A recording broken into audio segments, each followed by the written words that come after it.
Inducted into the Hall this year in the stock contractor category is Mike Cervi.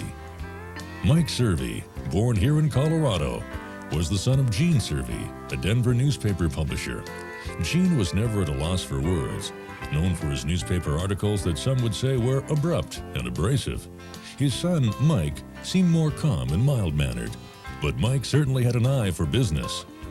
Way back when he was in the first grade, Mike's father would delight in telling his cronies how his son Mike peddled cinnamon toothpicks to school kids on the playground, underselling the nuns who operated a candy counter inside.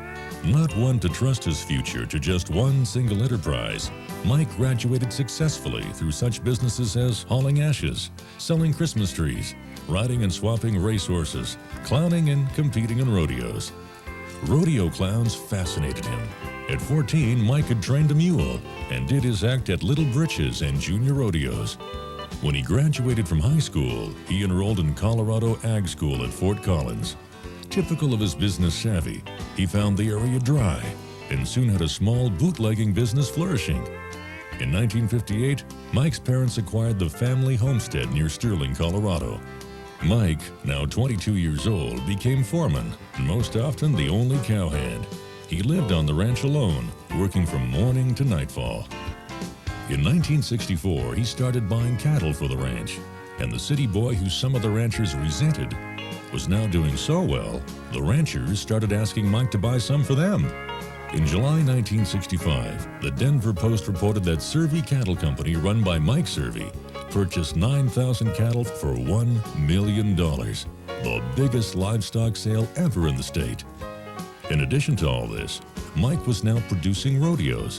In 1967, he purchased the Butler Brothers Rodeo Company, which many thought to be the best in the country. And then in 1974, he made rodeo history when he also purchased the Billy Minnick Rodeo Company of Fort Worth, changing the name to Mike Cervi Championship Rodeo Company. With the management of both rodeo companies, Mike Cervi became the largest rodeo producer in the country. To keep up, Cervi learned to fly and purchased his own airplane and would log some 800 hours a year flying from rodeo to business deal to rodeo. He found himself making most of his deals on the phone, and many times he would complete a six-figure deal with a handshake, always making sure of his financial commitments.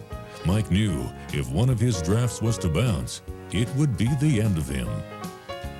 One of the best horses Mike ended up with was the great horse Descent. Mike has had and still has some of the best stock to ever be at a rodeo. Great horses such as Frontier Airlines, Crazy One, and the Bulls Tiger and Dodge Magnum. In later years, Cervi's sons, Benyon and Chase, would have the honor of naming newly acquired animals, and you would see names such as Garfield, Snoopy, Time Zone, and U2, names they would come up with from watching TV cartoons. Mike was voted Stock Contractor of the Year in 1983 and again just recently in 2001. Mike Cervi, from the kid selling cinnamon-soaked toothpicks in the first grade to the cattle rancher who in 1965 made the biggest cattle deal in Colorado history, to the stock contractor who has provided rodeo with some of the best stock for over 40 years. We salute you on your vast accomplishments, and we are very proud to induct you into the ProRodeo Hall of Fame.